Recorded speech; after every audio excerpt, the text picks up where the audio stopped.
membahas mengenai konsep besar ekonomi makro.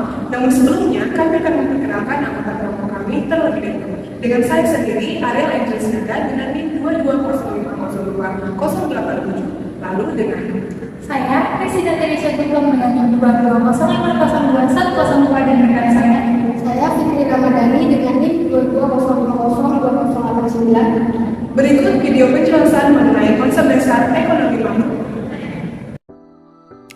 Pengangguran, pertumbuhan ekonomi, inflasi, kemiskinan, neraca pembayaran dan perdagangan, pajak, serta bank, itu semua merupakan hal-hal yang berkaitan dengan makroekonomi.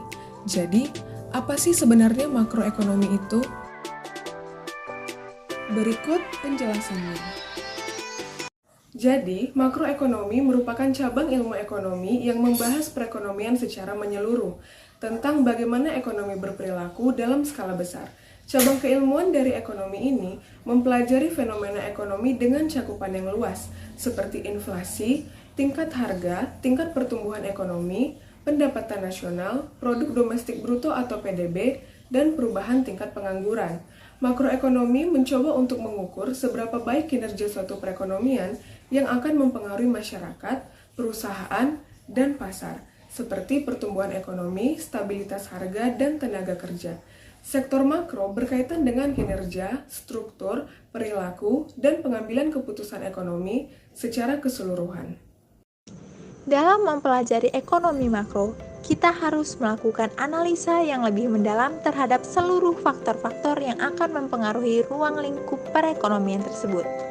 Adapun, hal ini dimaksudkan agar informasi yang tersedia dapat digunakan untuk memprediksi dan menyelesaikan suatu masalah perekonomian yang ada, baik di suatu negara maupun secara internasional.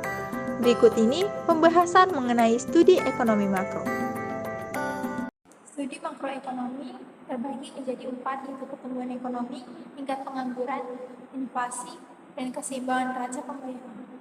Nah, yang pertama itu ada pertumbuhan ekonomi.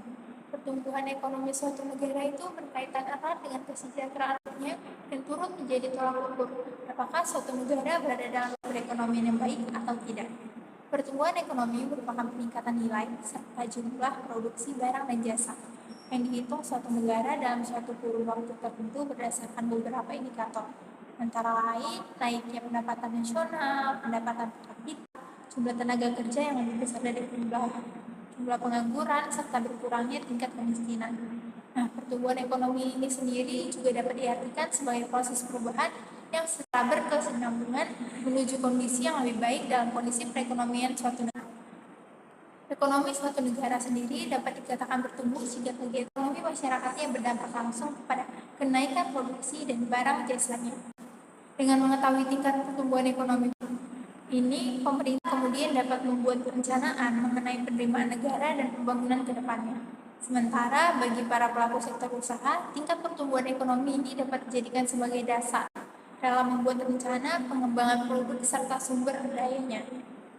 Adapun faktor yang mempengaruhi pertumbuhan ekonomi antara lain sumber daya alam, sumber manusia, akumulasi model, tenaga manajerial dan organisasi produksi, teknologi, faktor politik, dan administrasi pemerintahan.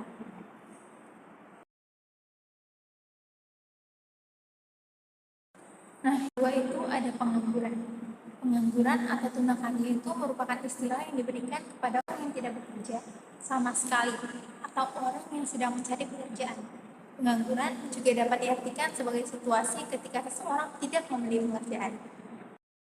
Pengangguran ini tidak terbatas pada orang yang belum bekerja saja, tetapi dapat termasuk pula pada orang-orang yang sedang mencari pekerjaan, serta orang yang memiliki pekerjaan yang tidak produktif, sehingga mereka itu dapat dikategorikan sebagai pengangguran. Pengangguran juga merupakan masalah perekonomian di berbagai negara dan tidak hanya di Indonesia saja. Karena adanya pengangguran ini, maka tingkat produktivitas pendapatan masyarakat menjadi berkurang. Nah, pengangguran ini memiliki dampak negatif kepada orang itu sendiri serta kepada masyarakat atau lingkungan sekitar. Hal tersebut dikarenakan berkurangnya kesempatan kerja yang dapat disebabkan kelesuan ekonomi, turunnya potensi diri, menghilangnya keterampilan kerja, menurunnya pajak penghasilan serta tingkat kesejahteraan masyarakat yang menurun. Nah, selanjutnya yang ketiga ada inflasi. Inflasi merupakan suatu proses meningkatnya harga secara umum dan terus-menerus berkaitan dengan mekanisme pasar yang dapat disebabkan oleh berbagai faktor, antara lain fungsi masyarakat yang meningkat, berlebihnya likuiditas di pasar yang memicu konflik atau berspekulasi, sampai termasuk juga akibat adanya ketidaklancaran distribusi barang. Nah, inflasi sendiri terbagi menjadi 4 jenis, antara lain inflasi ringan, yaitu inflasi yang mudah untuk dikendalikan dan begitu mengganggu perekonomian saudara. Nah, inflasi ringan itu terjadi karena kenaikan barang atau jasa itu naik 10% per tahun dapat dikendalikan.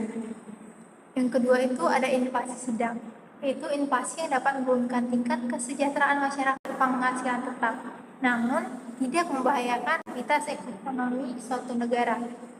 Inflasi ini berada di kisaran 10-30% per tahun. Yang ketiga ada inflasi tinggi, yaitu inflasi yang paling parah akibatnya karena harga-harga naik sampai 5 atau 6 kali.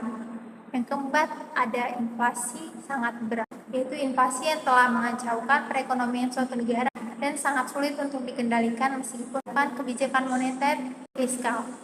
Inflasi ini berada di kisaran 100% ke atas per tahun. Nah, selanjutnya yang keempat itu keseimbangan neraca pembayaran.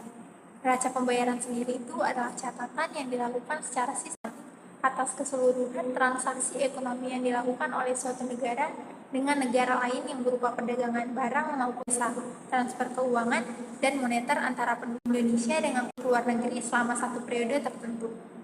Adapun tujuan dari neraca pembayaran ini adalah untuk mengetahui keadaan perekonomian dalam hubungan internasional suatu negara, untuk mengetahui sumber daya yang ada di setiap negara, dan untuk mengetahui permasalahan ekonomi dari yang ada pada suatu negara. Dalam menjalankan perekonomian, semua sektor saling berhubungan hingga membentuk arus perekonomian atau yang biasa disebut dengan circular flow. Jadi, bagaimana sih circular flow itu? Berikut penjelasannya. Pada gambar circular flow of payment atau perekonomian 4 sektor, terdapat 4 pelaku ekonomi, yaitu rumah tangga konsumen, rumah tangga produsen, pemerintah, dan masyarakat luar negeri atau internasional.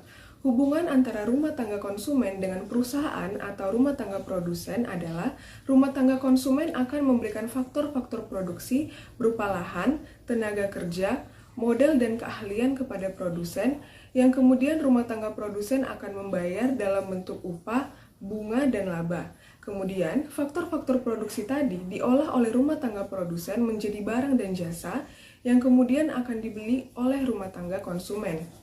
Nah, hubungan antara rumah tangga konsumen dengan pemerintah adalah rumah tangga konsumen akan membayarkan pajaknya kepada pemerintah, yang kemudian pemerintah akan memberikan subsidi kepada rumah tangga konsumen.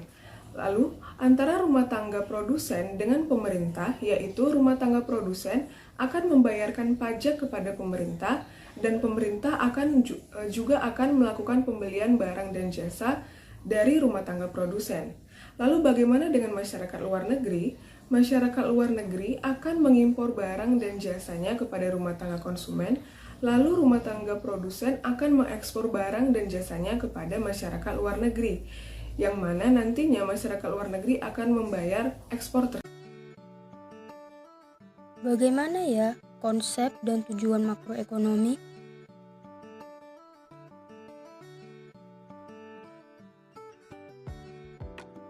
Berikut penjelasannya. Adapun yang merupakan konsep makroekonomi terbagi menjadi dua, yaitu instrumen kebijakan dan sasaran kebijakan. Yang pertama kita akan bahas instrumen-instrumen kebijakan. Yang pertama ada kebijakan moneter. Kebijakan moneter merupakan sebuah kebijakan ekonomi terhadap kontrol peredaran uang serta pertumbuhan ekonomi. Instrumen kebijakan moneter: 1. Ada kebijakan diskonto, 2. Operasi pasar terbuka, 3. Kebijakan rasio cadangan wajib, 4. Penetapan suku bunga acuan, dan yang kelima ada imbauan moral.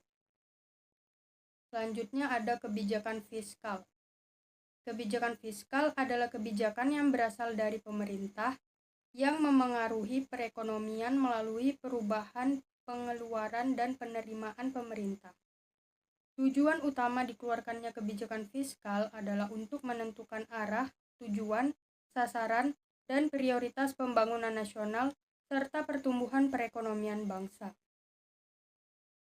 Instrumen kebijakan fiskal: 1. Ada pajak, 2. Pengeluaran belanja, 3. Obligasi publik. Selanjutnya ada kebijakan ekonomi internasional.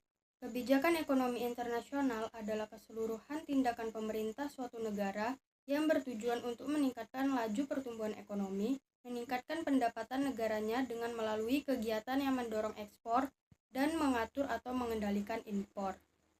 Instrumen kebijakan ekonomi internasional meliputi 1. Kebijakan perdagangan internasional, 2. Kebijakan pembayaran internasional, dan yang ketiga, kebijakan bantuan luar negeri. Berikutnya, sasaran kebijakan. Yang pertama, menstabilkan neraca pembayaran. Yang kedua, mengurangi fluktuasi harga-harga untuk tujuan luar negeri. Dan yang ketiga, mengusahakan pertumbuhan ekonomi. Tujuan makroekonomi. Yang pertama, output tinggi dan pertumbuhan cepat. Yang kedua, kesempatan kerja yang tinggi. Yang ketiga, pengangguran yang rendah. Yang keempat, stabilitas harga pada pasar bebas. Dan yang terakhir, perdagangan luar negeri. Sekian video dari kelompok kami mengenai konsep dasar ekonomi makro. Semoga video ini bermanfaat. Bye-bye.